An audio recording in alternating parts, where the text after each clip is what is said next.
The richest man in your office isn't wearing a Rolex. He's wearing a watch that costs 3 times more, and you'd never recognize it on his wrist.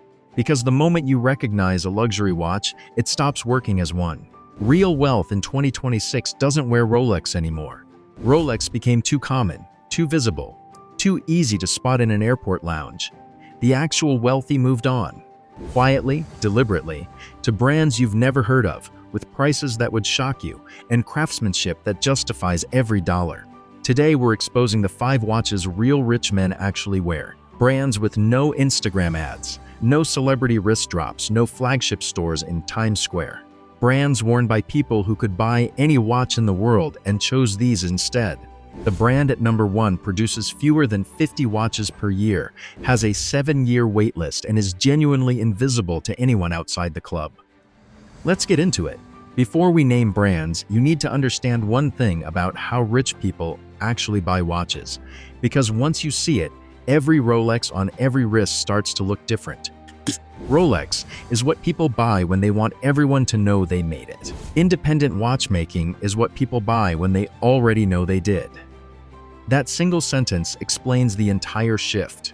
Rolex makes around 1 million watches per year. That number alone disqualifies it from genuine rarity. When a brand produces 1 million units annually, scarcity is manufactured, not real. Demand is driven by waitlist theater, not actual production constraints. Anyone willing to pay the gray market premium can have a Submariner on their wrist by next week. The watches we're about to cover produce 50 to 5,000 units per year. Total, worldwide. The waitlists are real because the production is genuinely limited by the number of hands available to build them. These aren't manufactured by machines in a Swiss industrial park. They're built by individual watchmakers, often the founder himself, in workshops that look more like jewelry ateliers than factories. Here's the part that explains everything. The price of these watches isn't inflated, it's earned. A watch that takes 1,200 hours of skilled labor to assemble cannot cost $5,000. The math doesn't work. When you see a $80,000 independent watch, you're looking at a year of one person's labor in physical form. This is what watches looked like before mass production. And it's what the wealthiest watch collectors quietly buy when they want something Rolex can never offer. Now let me show you the 5 brands real money wears, and why you've never heard of any of them. In watchmaking circles, Jaeger-LeCoultre is called the watchmaker's watchmaker. That's not a marketing line. It's a literal description of what the company does. Jaeger-LeCoultre has been making watches since 1833 in a small village in the Vallée de Joux, Switzerland. The company manufactures over 1,200 different in-house movements, more than any other watch brand in the world. Patek Philippe, Vacheron Constantin, and even some early Rolex movements have historically been sourced from Jaeger-LeCoultre.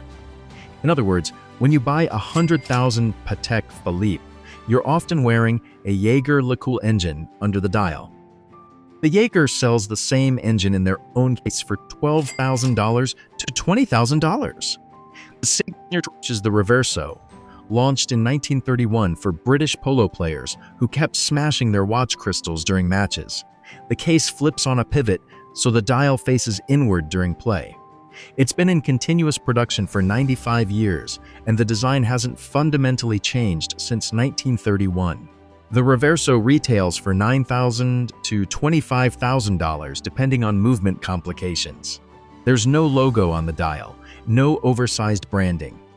Just a clean rectangular case that signals nothing to anyone, except other watch collectors who immediately recognize what's on your wrist. Here's what makes Jaeger-LeCoultre quiet luxury at its finest. Most people on the street couldn't pick out a Reverso if you put it next to a $200 fashion watch.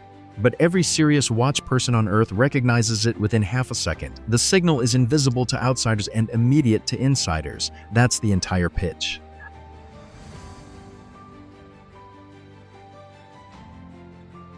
This is what happens when a German watchmaking dynasty disappears for 50 years and comes back better than it left. A. Lange & Söhne was founded in 1845 in Glashütte, a tiny town in eastern Germany that became the country's watchmaking capital. The brand built its reputation throughout the 1800s and early 1900s as the German answer to Patek Philippe. Then World War II destroyed the factory. The Soviets dismantled what remained. For 50 years, the brand effectively didn't exist. In 1990, Walter Lange, great-grandson of the founder, restarted the company. He rebuilt the manufacture from scratch using period-correct techniques, hand-engraved balance cocks, German silver 3/4 plates, hand-finished screws blued individually over an open flame. Each watch is assembled twice, once to ensure perfect function, then disassembled for hand finishing, then assembled a second time for delivery. A Lange 1, the brand's flagship, retails for $44,000 to $60,000 depending on metal and complication. The Saxonia Thin, the entry point, starts at $22,000.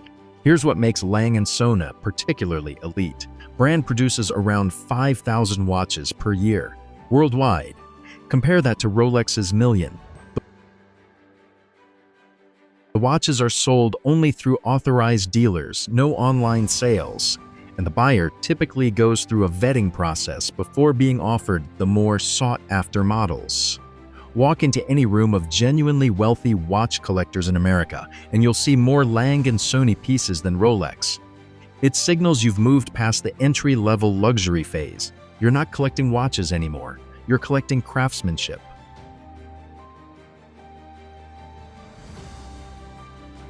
When watch collectors talk about the greatest independent watchmaker alive, they're talking about François-Paul Journe.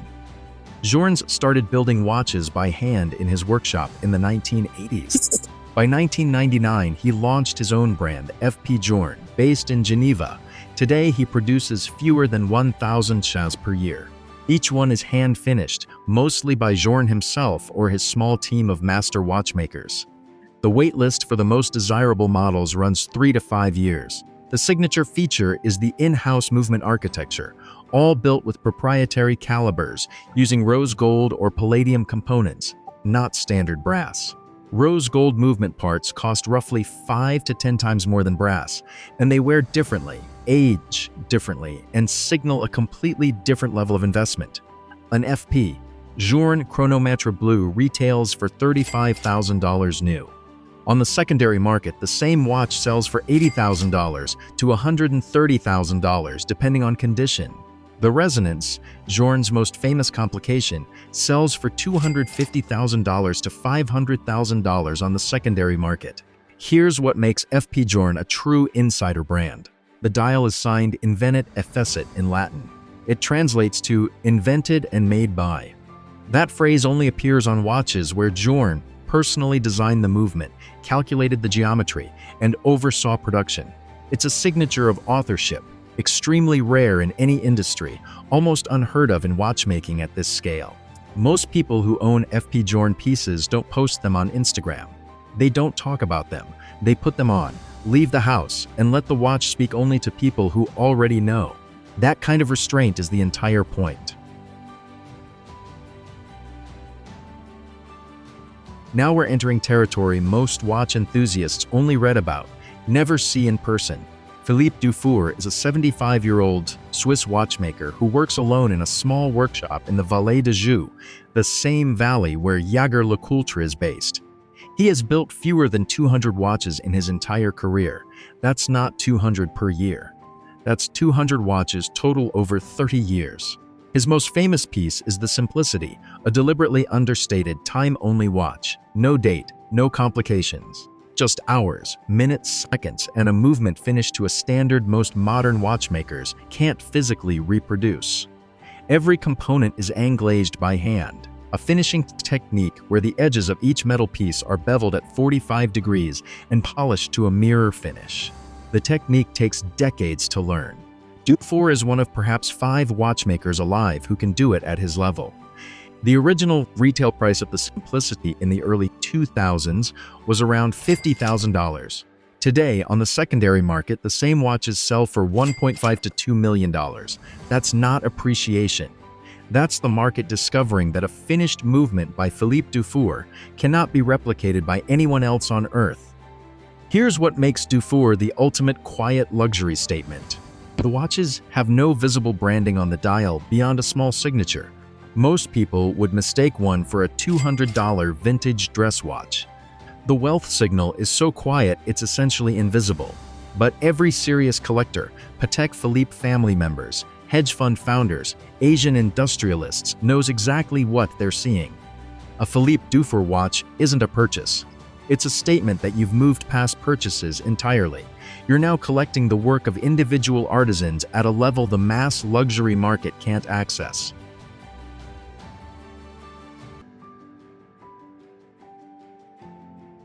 Kari Voutilainen is a Finnish watchmaker working in Moutiers, Switzerland. He produces approximately 50 watches per year. Total, worldwide, the wait list runs 5 to 8 years. Voutilainen does something almost no other watchmaker on earth still does.